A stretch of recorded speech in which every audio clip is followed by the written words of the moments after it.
Keď sme ten plot s otcom vysádzali, veľmi sme sa tešili, aký úžasný ten nám poskytne v sparnom lete a ako krásne bude vynikať v jeseni s červenými bobuľkami na zelenom podklade a akú čarovnú náladu navodí v zime pokrytý snehom a ovešaný ozdobami. Vtedy sa mladší brat opýtal ocka: Oci, čo bude papať náš nový plot? Všetci sme sa rozosmiali, aký roztomilo hlúpy je náš Adam, a zároveň sme boli radi, že sa to opýtal aj za nás. Otec sa pokúsil vtipne nadviazať slávnou frázou z rozprávky o troch bratoch a povedal: Vás? Adamko sa rozplakal, pretože rozumel presne to, čo kráľovi poslovia z tej rozprávky. Keď ho živiteľ rodiny utíšil a vysvetlil nám, že plod naozaj nebude jesť nás, ale len vodu a vitamíny sliny, odľahlo aj nám, náhle s neistením, čo asi znamená výraz živý, ak sa to týka plota. Plot sa mal k svetu a rástol ako z vody. Samozrejme, že v tom čase to ešte nebol ozajstný plot. Len 2 rady pichľavých stromčekov okolo celého nášho pozemku. Jasné, že nerástol ako z vody, on z vody rástol naozaj. Jeho pokroky nám robili ešte viac radosti, keď sme mu vymysleli meno. Volá sa Kornel. O niekoľko rokov plnil Kornel svoju funkciu na jednotku. Bol už riadne vysoký, že sme už nemuseli váhať, či je vôbec plotom, a vlastne sa stal neoddeliteľnou súčasťou nášho domova. Spätne môžem ľahko určiť prvý zlom v Kornelovom charaktere. Adam mal 6. Ja a moje dvojča Klára 12 a brat Rudo 15 rokov. Bolo krásne jarné ráno a ja s Klárou a Adamom sme sa hrali na skrývačky. Na túto hru bola naša záhrada ako stvorená. Čik domom na žmúrenie bol vždy veľký kameň tesne vedľa Kornelovho južného ohybu a aj keď sme ho nikdy nemenili, vždy sme sa dokázali prekvapiť novými, dômyselnejšími skrýšami. Počítanie bolo tento raz na mne. Kláru som už vyklepal a čakal som na Adama, ktorého som ako vždy chcel nechať vyhrať, pretože bol nervák a ešte aj epileptik a my sme nechceli riskovať ďalší záchvat. Radšej sme podvádzali, aby on mohol vyhrávať. Keď som videl jeho nohy trčať spoza stromu, naschvál som išiel na druhý koniec záhrady a čakal som, kým sa odváži a vybehne, aby som sa robil, že bežím tiež, ale nestíham vyklepať jeho meno. Chodil som pritom na rôzne miesta, robil hluk, obzeral sa na všetky strany, až som zbadal, ako sa Adam rozbehol a potom som sa rozbehol aj ja. Adam bol už len pár krokov od kameňa, ja niekoľko krokov za ním, keď sa naraz potkol o nejaký konár, ktorý sa tam Boh vie odkiaľ vzal a spadol. Hovorím spadol, no ten pád mi pripadal nekonečný. Dopadol tvárou na kameň a tak čudne to chruplo. Pamätám si, ako som si povedal, tomu iste praskla lebka. Vždy som mal bujnú fantáziu. No Adam vstal akoby nič. Bol to iba zlomený nos. Stál tvárou k plotu a pozoroval svoje ruky celé od krvi. Zvláštne kňučal, ale neplakal. Krv mu striekala z rozbitého nosa a až po chvíli, kým sme sa všetci aj s Klárou spamätali, bola všade. Na kameni, na tráve, na kôre stromu, na Adamovi, ale hlavne na Kornelovi, ktorému kvapkala z lístkov a vyzerala skoro ako jeho jesenné červené bobuľky. Adame sme hneď odviedli do domu. Potom ho rodičia odviezli na chirurgiu, kde mu nos zašili a trošku narovnali. Keď sa vrátili, škeril sa od ucha k uchu s plnými ústami karameliek a chvastal sa, ako ho doktorka pochválila, že je chlap, lebo skoro vôbec neplakal. Otec išiel potom do záhrady zmyť tú krv z kameňa aj z Kornela. Ale hneď sa vrátil a pochválil nás za to, aký sme poriadni, keď sme to už poumývali. Vraj už rozmýšľame ako dospelí. S Klárou sme sa na seba pozreli, pretože po celý ten čas sme boli spolu, sedeli sme v kuchyni, popíjali sme džús a ani nám nenapadlo zmývať krv z kameňa alebo zo živého plota. Večer sme o tom spolu hovorili a Klára povedala, že si myslí, že to asi umyl Rudo, ale ja som si bol istý, že to nemohol urobiť, lebo on by si dal radšej odseknúť ruky, než by mal vykonať nejakú prácu. A k tomu zadarmo. Potom sme zaspali a mne sa snívalo, že sa do záhrady prikradlo dáke divé zviera, ktoré zlízalo Adamovú krv a teraz sa zakráda okolo domu a čaká, kým Adam vyjde, aby dostalo aj ten zvyšok. Keď som o sne ráno porozprával Kláre, smiala sa mi, že som vraj trdlo. Jej sa to povie, keď nemá takú fantáziu. S tom sa však celá situácia s Adamovým nosom skončila a dlhšie bol pokoj. Istý čas sme sa na skrývačky nehrali a keď sme začali, čik dom sme radšej zmenili. Náš otec bol vždy veľkým ochrancom prírody a tak aj napriek maminmu reptaniu, že nemôže nič vypestovať v takýchto podmienkach, nikdy sa nestalo, aby s krtmi, ktorí ju trápili a zničili väčšinu úrody, niečo urobil. My deti sme ho mali preto radi. Bavilo nás rána počítať nové bábovky čerstvej hliny, kým mama nevybehla v gumákoch a všetkých zlostne neudúpala. Občas nás otec neskoro v noci vyťahol z postele do záhrady, sadli sme si v pyžamách na vedrá a mlčky čakali. Počúvali sme čarovné hrabanie krtov. Niekedy otec rozsvietil baterku a v tej chvíli sme na malý moment mohli pozorovať prekvapeného krtka, ktorý sa o chvíľu stratil v tmavej zemi.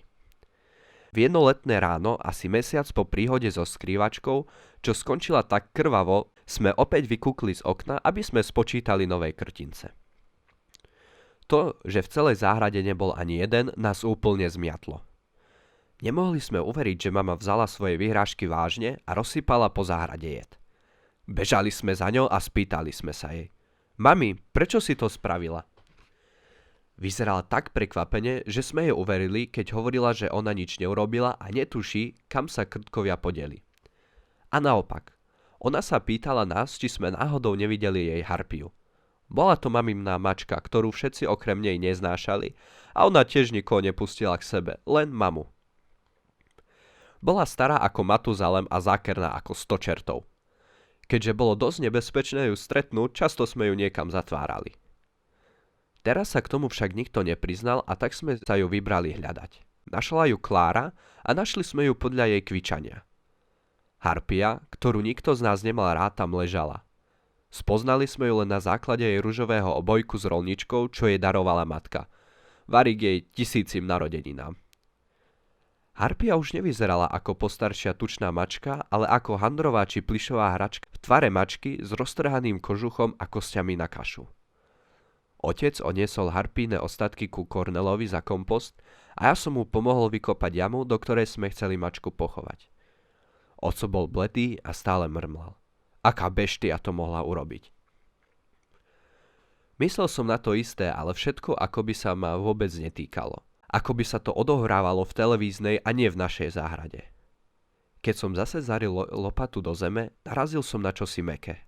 Nabral som to a vyhodil slinou na kôpku s vyhádzanou zeminou. Štuchol som do toho papekom a zohol sa, aby som zistil, čo to je. Bol to krtko. V takom istom stave ako chudera harpia. Úplne rozdrvený. Totálne. Vyžmýkaný. Otec práve natrafil na ďalšie 2 mŕtvoly krtkov. Pozreli sme sa na seba, cúvli trochu ďalej, každý na inú stranu a zarili sme lopaty znova do zeme. Po chvíli som našiel ešte 4 krtkov, otec 2. Všetci dopadli ako tí traja v mačacom hrobe a ako samotná mačka. Otec bol z toho mimo, radšej som ho poslal domov. Potom som obišiel celý živý plot a objavil som mŕtvolku zajaca, nejakých vtákov a susedovho psa. Boli na tom rovnako, tak som ich podnášal do 3 dier, kde som ich s krtmi a mačkou pochoval a hlinou som riadne udúpal. Ešte stále mi z toho nebolo zle, čomu som sa aj dosť čudoval. No bolo mi úplne jasné, čo sa to tu deje. Keď som sa vrátil domov, všetci sedeli v kuchyni pri stole, pili čaj a mlčali. Otec mal akoby rozmazané, neprítomné oči, ľavým okom už šklbalo. Povedal som im o zajacovi, vtákoch i šteniati. Klára sa rozplakala. Mama zbledla, Rudo sa schúlil, otec si čosi zase mrmlal a začal mu šklbať aj v druhom oku. Adam vystrašene behal pohľadom z jedného na druhého, pretože mu nikto nič nepovedal, teda nevedel, o čo ide. Zrazu sa vo mne zrodil ten najhorší pocit zo všetkých. Začal som mať s nimi súcit. A tak som sa im prihovoril čo najpokojnejším hlasom a vysvetľoval som im, že je to asi postrekom, ktorý otec nedávno kúpil na Kornela, aby sa viac zelenal. Čítal som o tom nedávno vo vedeckom časopise, že sa objavila nejaká nová súčasť týchto postrekov a že sa tým museli všetky tie zvieratá otráviť. Že to nie je nič, čo by sa mohli báť, že hneď v pondelok zájdem do záhradkárstva, kúpim protipostrek a bude to v poriadku. Mame zoženieme novú harpiu. Iste ju to nebolelo a bolo to pre ňu aj vyslobodenie potom, ako nám doktor povedal, že tá hrčka na bruchu sa nedá operovať. Vychrlil som to zo seba a všetci sa viac menej upokojili. Každý mi uveril. Verili by ste tomu? Aj moji vlastní rodičia, pán inžinier a pani magisterka, uverili mne, 12-ročnému chlapcovi, také dristy. Ešte chvíľu sa spamätávali z toho strachu a tiež hanby, že sa takto strašne vydesili. Keď je to presne tak, ako som im to práve vysvetlil. Matka začala pripravovať nedeľný obed. Adam sa išiel hrať do svojej izby. Klára išla písať čosi do školy, oco začal na dvore natierať lavičku. Rudo sa niekam zašil a ja som zaliezol s knihou na záchod. Je to vlastne jediná miestnosť, kde ma nik neotravuje. Toto súkromie u nás nikto nenarušuje, máme totiž 2 záchody. Na knihu som zvedavý nebol. Vzal som prvú, ktorá mi prišla pod ruku. Keď som sa potom na ňu pozrel, s hrôzou som zistil, že je to nejaký trápny dievčenský román, ktorý číta Klára. No bolo mi to fuk. Potreboval som pokoj, aby som vymyslel taktiku. Bol som však taký rozrušený pri predstave, že sa tá ozajstná hrôza, čo je v knihách, stáva mojou osobnou realitou, že som nebol schopný nič vymyslieť. Radšej som išiel do kuchyne niečo zjesť. Možno ma osvieti. V kuchyni rozvoniavalo pečené kurča a zemiakové pyré, ale mami nikde. Vykúkol som z okna a zbadal som ju, ako kráča priamo k hriadke s mrkvou. Rozbehol som sa k oknu. Chcel som na ňu zakričať, nech nejde blízko ku Kornelovi, keď sa v tom z druhého konca záhrady spoza domu ozval vresk. Rudo. Vždy som vedel, že je z nás najsprostejší, ale až takto. Asi sa zašiel za altánok, kde zvykol fajčiť, no a Kornel ho dostal. Otec stál ako prikovaný so štetkou v ruke, mama sa zapotácala a rozbehla sa s výkrikom. Z plota vystrelili šľahúne pokrivené konáre s malými lístkami, omotali mame nohy, strhli ju na zem a pritiahli si ju bližšie. Ďalšie šľahúne jej ovili ruky k telu a iné hlavu a krk, takže nemohla dýchať. Potom si ju Kornel nadvihol a... Bol to presne ako s veľkou bielizdou, keď sme museli mame pomáhať s plachtami.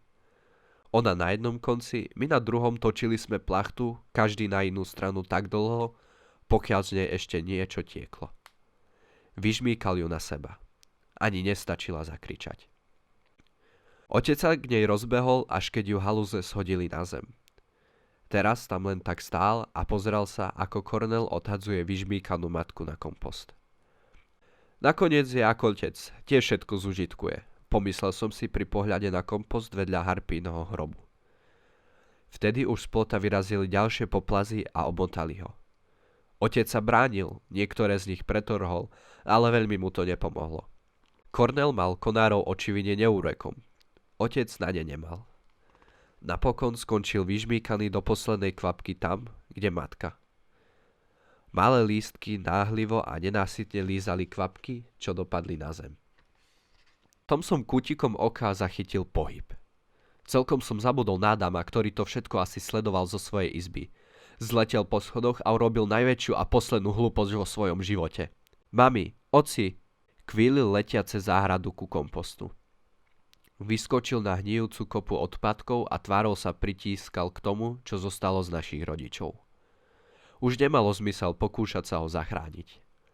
Šľahúne sa za ním naťahovali, ale on si všímal len tie 2 telá. O chvíľu s nimi spočinul navždy. Pozeral som sa na malý cintorín na našom komposte. Ale potom som si uvedomil, že niekto chýba. No jasné, Klára. Ostal som len ja a moje dvojča v prázdnom dome obohnanom Kornelom. Zamyslený som kráčal po schodoch do Klárinej izby. Poradiť sa s ňou, ako sa dostať z tejto šlamastiky. Zhruba v polovici cesty som začul akési šuchnutie.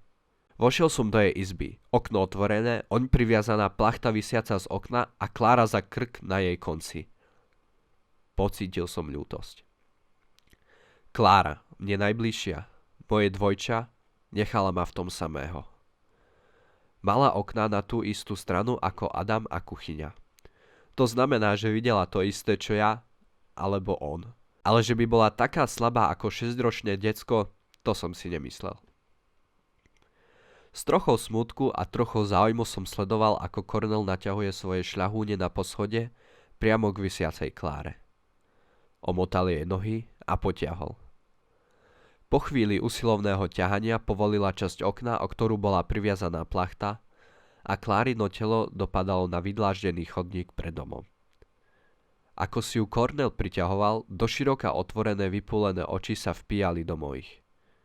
Nemohol som od nej otrhnúť zrak a tesne predtým, ako si ju Cornel podal, šmurkla na mňa.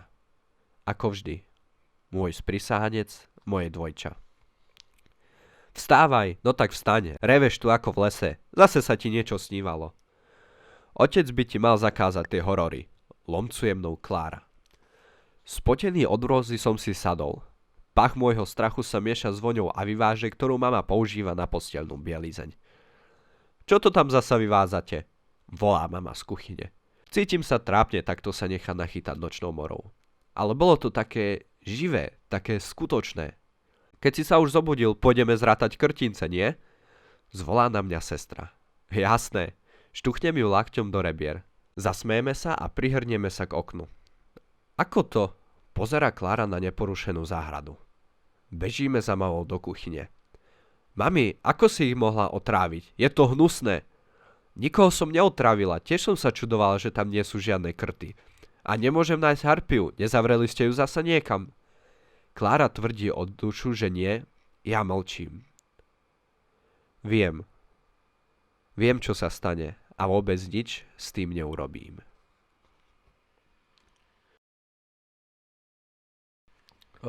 Ospravedlňujem sa za audio v tomto videu, ale ako sa hovorí, nádcha dokáže začeniť aj geniálnu myseľ.